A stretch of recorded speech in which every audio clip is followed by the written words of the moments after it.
So, it'll be a voiceover for all of that stuff, if I've not already voiceover, but yes. So, what I did was, because these original drilled holes are actually pretty spot on to the thread anyway, so I got a pin that fitted these, chose the 4 that have got the most material onto machine, clocked them into position, drilled and reamed all of them perfectly. These went in lovely. The reamers are a bit worn, so they weren't tight, but yeah. As you can see there, it's not quite right. Anyway, so then I used this as a guide plate for the housing, which came out lovely, except one I think moved slightly, but it's not an issue because I'm going to go upsize and reamer. Because they will hammer in, but they're tight, they're very tight fit, but they will hammer in. So what I'm going to do is I'm going to order a 16mm H8 reamer, not a H7. The one's quite worn, and I did even offset it by using a bit of paper in the chuck to make them ream a little bit oversized, but I'm hoping a H8 across all of them will allow all of them to fit nicely, even if there's a bit of a press fit, which explains why sometimes when you see dowel mods, you will see that sometimes some of these dowels have actually got a gap on one side where they've had to go a little bit bigger. So I think 16mm H8 reamer will do the job perfectly, and I can have all 4 dowels. And then what I'll do is, when it comes to reaming the front and rear iron, I'll literally just bolt it down with the front iron and just go through the lot so that it stays perfect for the rear housing. What I'm having to do is bolt the housing down, slide this on top with a bit of a gap, and then clock arrange. Bit sketchy, but is what it is. But happy days. It's going to be even tighter with the solid dowels in either corner because they're quite tight. But what I'm going to try and do is actually sand them down a little bit with the solid dowels in place. So what I'll do is I'll assemble it with normal dowels first, put them all in place, pull out these 2, put them in somewhere else, and then slide, hammer in the 2 tight ones. But happy days. So I'm back with doweling the engine. So obviously the centre iron has been dowelled, or reamed out and drilled. I've done one of the housings. The housings I ended up having to buy a H8 reamer for to get the dowels to fit, because there's slight variations because of how I mounted the centre iron, but it is what it is. But I've got the front iron in mounted with the rear iron and then clamped down, so if I wanted to I could put this dowel straight back in there perfectly.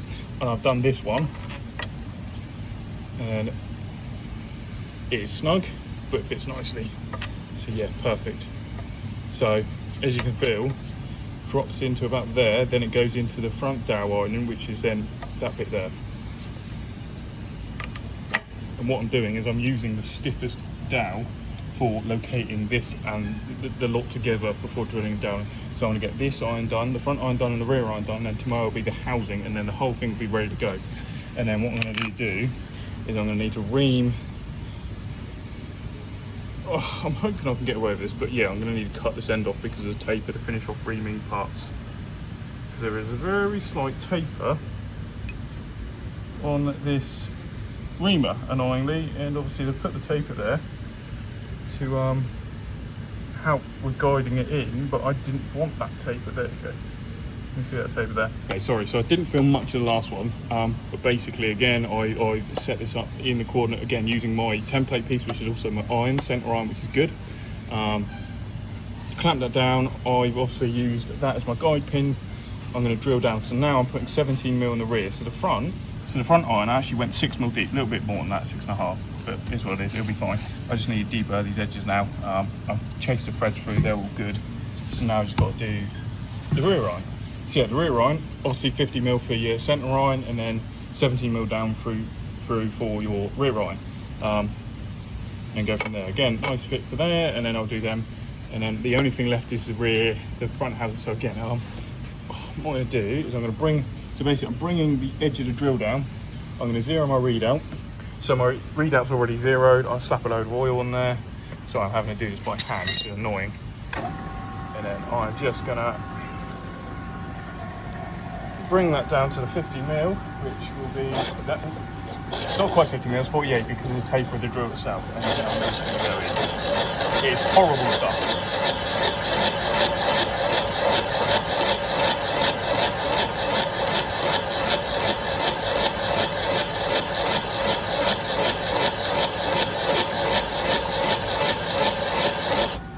I'm going to drill this because I've got about another 15mm to go. So, I don't know if you'll be able to see. I'll be able to see down there. Yep, you can see. So now that is 15mm deep, 17mm deep, sorry, into the rear iron. So now I'm going to set up the reamer, wham the reamer through there, and hopefully we should get a pin that pulls almost all the way through. Well, not all the way through. I literally just flicked straight through doing the reamer. So now hopefully this should drop quite a bit. There we go. Fucking lovely. Look at that. And this is. Oh, stuff's falling in now. Oopsie.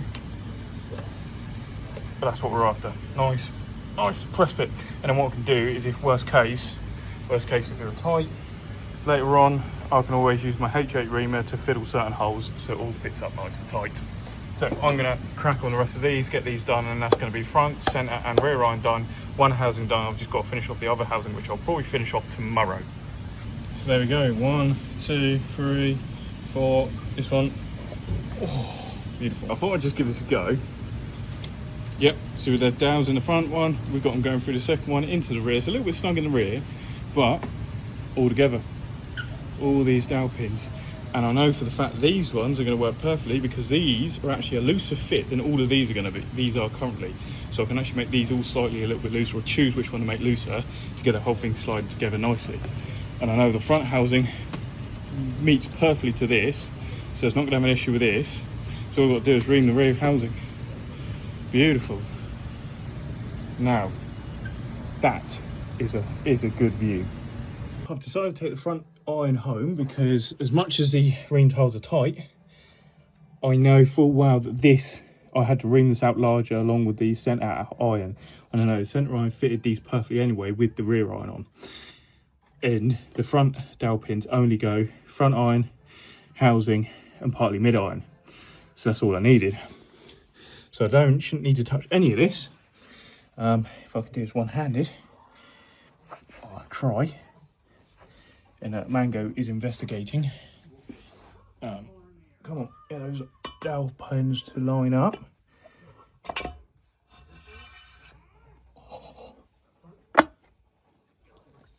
Perfect. And I should pull that one out. That will then go also into. Has that gone into that hole or not? Should have done. Jesus. Okay, so as you can see, it goes down all four of these, but with these two corner dowels in, it doesn't. It's this one, so I'm going to have to ream out that hole at the front there a little bit. See, with that dowel out of there, that it goes in that one nicely. Those two have gone nicely in.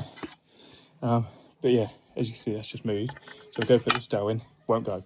So almost absolutely perfect, but I think I have to ream out very slightly the front, but that doesn't matter because there's considerable amount of play in the front and rear irons anyway, or the dowel pins. So happy days, another step closer. So what I'll do is I will machine the other housing tomorrow at work, ream that out so it fits all the rear end, and then I'll grind the front of the reamer off because there's a big taper on there, so I can just slightly ream the front and the rear. It's probably because those reamers I was using are actually undersized. They're meant to be H7, but because they're so worn, they don't ream as H7. If you were to use a reamer a lot further up, it would work, but because it's right at the tip, it's very worn. So that might be why, but otherwise, happy days. Okay, I can't remember where I was because I've done so many different videos now. Not different videos, sorry. Yeah, different videos, different parts, whatnot. Which remember when I remember the last one I filmed was about the dowlings, or down on the housings and the irons and everything, which I got clips of going through whatnot. So whether or not I just narrate them or just play them anyway in the video and then be done with it, I don't know. I'll get to that point when editing. So obviously we've now got 4 doweled pinhole locations, which all fit up nicely, which I'm pretty sure I did film. I think I've got clips of slipping somewhere. So the 2 top ones here next to the normal one, which is what usually breaks under high boost in the rear iron or the front, and then 2 lower ones. So we've still got those 2 for maximum tension, and these 2, I say maximum tension, I mean full thread, because obviously these go into the front iron here and here, but that's fine. So I'll assemble the whole engine in a sec, and there's a reason why for that, because obviously front iron's done, rear iron's done, centre iron's done, it's all been checked. I had to use a H8 16mm reamer, because obviously the variation and changes and differences and stuff. And the annoying thing is the housings were horrendous at how far these holes are actually off compared to the irons, to the point of it actually pulling it to one way. So what I had to do is actually use a milling cutter, to keep it central, and then a larger reamer than wanted, but everything fits up nice and tightly. I've got some extra dowels coming soon. Obviously the water pump's ready to go. As you can see, I've turned a O-ring groove into that. So is it starting to? No, it isn't. It's where I cleaned it. So I need to now increase the oil pressure for the front and the rear. So obviously the rear is your high RPM oil pressure relief, and the front's the normal one. So I'm going to put about a 3mm shim in both the front and the rear to increase. So hopefully idle will be about 30 to 40 psi. High RPMs are going to be 90 to 110 psi. But I need to pull the engine. I need to pull the engine out of the MX-5, which hopefully this Saturday I'm going to get the prop shaft done, because it's nice weather. So quickly get it done, get the cut slipped in, welded, then I can remove the engine gearbox, which means I can then use the rear oil pressure relief out the RX8, shim that, and then the pressure relief that is in the front housing for the RX8 iron, I can then take that apart, do what I need to do, slap that in the front cover housing. Then that's the oil pressure stuff done. I'm going to assemble this next. Also, intake is now sorted. So, obviously, full billet, full plastic thing of that. That's the last thing I'll hopefully need to get made, which I'll probably get made next month, out of billet. But that's fine. Other than wise, throttle body arrived. So instead of trying, so big thanks to Mitch DVP for importing this piece, because this, as I said before, FD owners are weird. They seem to sell them individually. That was only 100 something, which I got lucky with. Top half, they seem to sell them at about 400 to 500 quid, which I wasn't going to pay. So I got Mitch. I found one on Buy. Got Mitch DVP to import it for me. So I saved myself like 300 quid here. Happy days. Throttle body wise, and again, then you got to still buy the throttle body for them. And again, they sell them at about 300-400 odd quid, which I wasn't going to do. And considering everyone goes single throttle body anyway, I was in debate of going cable or drive-by-wire. So I thought, you know what? See what the biggest throttle body is we can find. 102mm for 40 quid. Perfect. Absolutely perfect. Idle control valve, everything on there. So all I needed to do was make up a billet. Billet adapter plate. So cushy. Sadly, I know you all like machining videos, but I just cracked on with this today, got this done and sorted, and didn't waste my time, because I just wanted to get it done. So now, wait, I'll bolt this up actually. Oh, come on, bolt. You're gonna bolt? Where's the bolt hole? There's the bolt hole. Be right back. So, sorry, back. I couldn't do that one-handed. This is why I need a tripod or like some sort of mount to my head. I need to stop saying arm as well. So I've removed the 2 butterflies that go here because, to be honest, it's never going to be driven on the road. I want the Braps idle. It's not major Bridgeport, and so why not? So I need to get the gasket in here, mark up, pour all of that out, so that becomes 1 port. Luckily, I don't need to touch there at all. I just need to port this edge out here and here on these corners. That's perfect. And I'm just not going to bother touching this. Just leave this be. Maybe probably make that a little bit sharper, or open this port up a little bit. Not major though, but leave that to be. So yeah, 30mm, 29mm thick bit of plate. I was going to go 25, but I had 32-ish, so 29. Well, actually no, I had 30, and obviously skim the back and the top just to get it square. Yeah, so 29. And then that sits beautifully on top, which I'll get this bolted together in a sec, and you can have a lovely gander. There we go. Oh, absolutely beautiful. Cannot fault it in any way, shape, or form. The only thing I'm a little bit unsure of is how no, that is opening pretty square on. Yeah, just got ported. The only thing I don't like is how tight this spring is, so I might try and see about taking this off and try and make that a little bit looser. But the next thing will be is working out of a cable that fit this and then making a mount for it, or if not, creating a smaller wheel to go on here that I can actually fit an MX5 throttle cable. I'm hoping, turn it this way around, I'm hoping, actually I'll put my foot under it, there you go, lovely foot photo. I'm hoping that I can use the stock MX5 throttle cable, so I'm going to have to probably put a bracket here to do it, or put some bolt holes in this and then make a bracket. But I might need to make a smaller wheel for this, which is a shame. So we'll see how that goes. This is just a PCV valve, so I'm going to pull that out and tap that, so that's blocked off. Hopefully our control valve works, but yeah. So FD intake, oh Jesus, FD intake manifold is done. So I think the last thing to do is bolt this, snap all the engines together, bolt all together and see what it looks like. Yeah, I think that's probably going to be the end of the video, I think. Hopefully it sort of works. Considering it was just a mash up a load of clips of doing the doweling, obviously just talking about this, and I think that was it, to be honest. Might have been some stuff on the MX5. No, it wasn't. Don't know, we'll see how it goes. But I just need to get this prop shaft done, then I can remove the engine, and then it's a lot of finishing up on the engine bay, and wiring and whatnot. So I think I'll finish this YouTube video off for the fact of the prop shaft is now done and in. So I haven't actually got it bolted up to the side, but I just want to make sure it rotates nicely, which it does. Everything stays nice and true. So how I've done this, it's not balanced, so I don't know how bad or good it's going to be. I'll probably send it off to be balanced, but highly unlikely it's going to be that bad.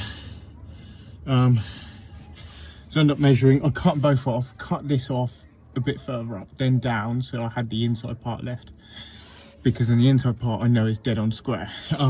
Then I measured from this end up. I worked out roughly, stuck this end in, a little bit out, because obviously it's got to slide in and out to get that side to slide in. Marked, measured what the markage was, found it was 24. So I'd done a little bit above 24, so I'd done 24 inches. Not 24, 64 inches, sorry. And then I measured that all the way around, cut, put it on there. I'd done one tack, and then I used the square edge inside of this and measured from that lip up to there to make sure it's square all the way around. And then I did a tack when I was happy, checked again, and then I wired it up, and it's wired up lovely. So I wired it into the seam, and then this tube to the inner part, and then I've done a weld from the inner part to this, as well as then back over again. So it's not clean and tidy, but some of them are actually quite lovely welds, like that bead there. Beautiful. For mid, I'm happy.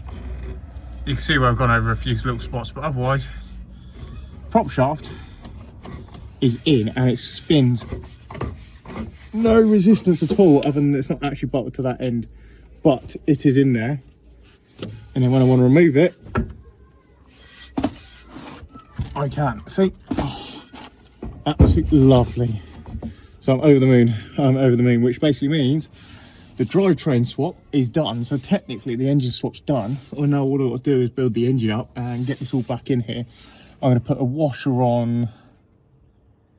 I'm going to put a washer on that side to pull the gearbox slightly, ever so slightly this way, which is going to make it dead on centre. And I'm pretty sure that is on 0 to 0 as well, so that's perfect. So all I've got left now to do is finish up the bay and get the engine built, and in it goes. So I've still got some work to do, but yeah, you're getting there. Sorry, I've not been covering loads of it, but it is what it is. Weather's been horrendous at the moment. I've been literally just doing everything I possibly can, even if I'm not filming. I've been just trying to do it, but I've been trying to film as much as possible what I'm doing. So yeah, so some clips are probably just gonna have no speaking on. Some clips just, yeah, it's just all gonna be random all over the place. But hopefully, fingers crossed, weather starts getting better soon. But I think it's still gonna be another 2 weeks of rain, to be honest. But yeah, I'm waiting on some parts to come that your friend has sent me, so I can get the engine literally built. Once the engine's built and ready to go, that can then go straight in there. But I need to get the old Renesis out and the gearbox out, so I can box up the subframe, do a bit of notching around in the engine bay, bit of clearancing, sort out the wiring, sort out the fuel lines, sort out the brake lines, and then once that's all done, engine goes straight in and it should be flick switch. I'm waiting on Emmy for sending me some specific firmware, so we'll see how that goes. But yeah, thank you for watching. Appreciate massively for the fact of those that are following, they're being patient and you're being supportive, which is awesome. Again, go follow the Instagram, a lot more good stuff on there. And yeah, May, retro rides, Goodwood, getting there. But again, thank you very much for watching, and yeah, make sure you've subscribed. All the support is appreciated.